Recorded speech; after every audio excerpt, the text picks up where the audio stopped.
Good morning sir. Good morning, good morning. আচ্ছা বলতো, আজব এক কথা, কোন কালে কে শুনেছে ফলের আগায় পাতা?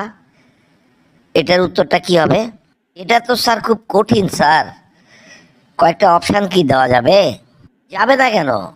তাহলে অপশানগুলো বলছি, শোন। আম, কলা, আনারস, কাঁঠাল। কোন অপশানটা সঠিক বল? আম, কলা, আনারস, কাঁঠাল। স্যার এটা আম হবে স্যার। প্রথমেই ভুল উত্তর দিলি, দেখি রশিদের কাছে যাই, পারে না কেউ। গুড মর্নিং স্যার, তোদের গুড মর্নিং আজ বাহির করছি। আচ্ছা বলতো, ইংরেজিতে বাদ্য, বাংলায় বলা হয় খাদ্য, কি হবে এটা? ইংরেজিতে বাদ্য, বাংলায় বলা হয় খাদ্য।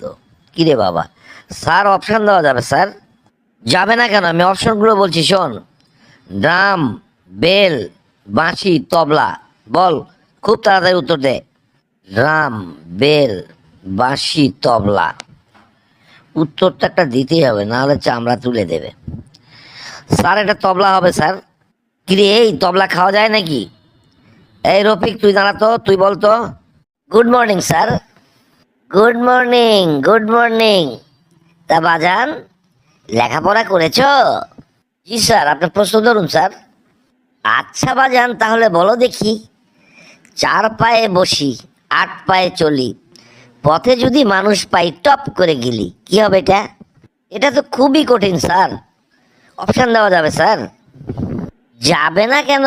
তাহলে অপশনগুলো বলছি, মনোযোগ দিয়ে শোনো। ঘোড়ার গাড়ি, পালকি, নৌকা, রিক্সা। কোনটা সঠিক বলো? ঘোড়ার গাড়ি, পালকি, নৌকা, রিক্সা। স্যার এটা ঘোড়ার গাড়ি হবে স্যার।